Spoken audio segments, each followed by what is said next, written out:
नमस्कार. सुनीताज किचन या माझ्या यूट्यूब चॅनलमध्ये तुम्हा सर्वांचे खूप खूप स्वागत आहे. आज आपण करणार आहोत खानदेशी पद्धतीने झिंग्यांची भाजी. त्याला काही जण सुकट सुद्धा म्हणतात. मी इथे असे बारीक झिंगे घेतले. त्यासाठी काय काय साहित्य लागतं आपण ते बघून घेऊ. इथे घेतला मी बारीक चिरलेले 2 कांदे, टमाटा, बारीक चिरलेली कोथिंबीर, फोडणीसाठी तेल, तिखट, हळद, जिरे, गरम मसाला, मोहरी, धनेपूड व अद्रक लसणाची पेस्ट. इथे मी झिंगे स्वच्छ निसून घेतले. आता आपण त्याला 2 पाण्याने धुवून घेऊ.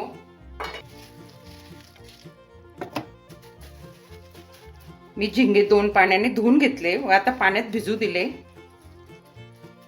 आपण फोडणी देऊन घेऊ, तोपर्यंत त्यांना पाण्यात भिजू देऊ. इथे मी कढई ठेवली तापवायला. फोडणीसाठी तेल घालून घेऊ.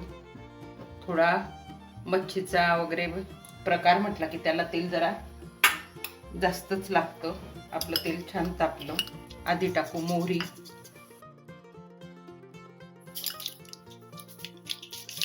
जिरे.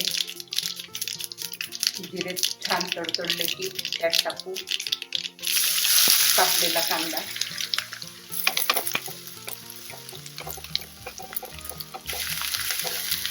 कांदा छान लालसर होईपर्यंत परतवून घेऊ. आपला कांदा थोडा लालसर होण्यात आला. त्यात आपण आता जी अद्रक लसणाची पेस्ट आहे ती घालून घेऊ.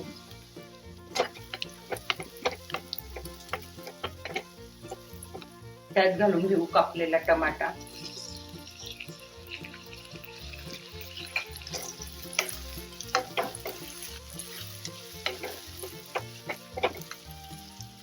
आता आपण टमाटा सुद्धा चांगला होऊ देऊ.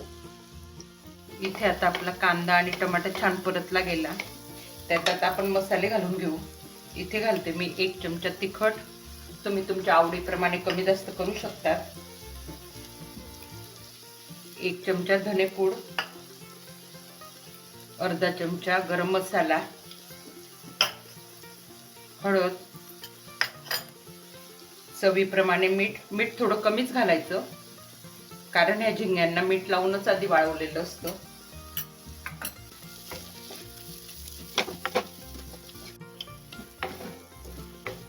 आपले सगळे मसाले एकजीव करून झाले. आता आपण जे झिंगे भिजू घातले होते ते असे रोळून रोळून टाकून देऊ यामध्ये.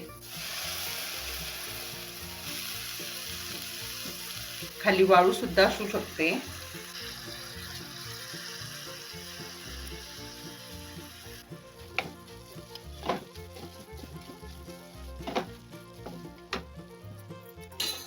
इथे आता मी गरम केलेलं अर्धा ग्लास पाणी घालून घेते. अर्धाच ग्लास पाणी घालायचं, कारण आपण झिंग्याच भिजवलेले आहेत. त्यांना काही मग भिजवल्यावर जास्त वेळ लागत नाही शिजायला. इथे आता आपण 5 मिनिटांसाठी झाकण ठेवून झिंगे वाफवून घेऊ. गॅस थोडी मिडियमच असू द्या, एकदम जोरात नको. आपण झिंग्यांना असं मध्ये मध्ये हलवून घेऊ. किती छान शिजते आपले झिंगे.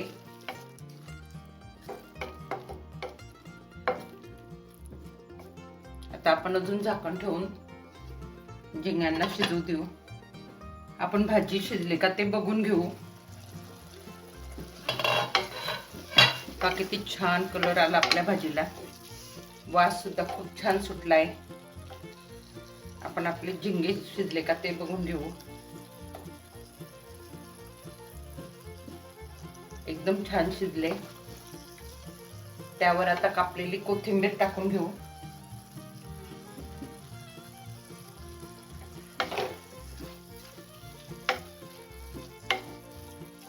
तयार झाली आपली खानदेशी पद्धतीने झिंग्यांची भाजी.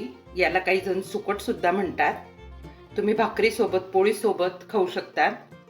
नक्की करून बघा व व्हिडिओ आवडल्यास लाईक करा, शेअर करा, सबस्क्राईब करा.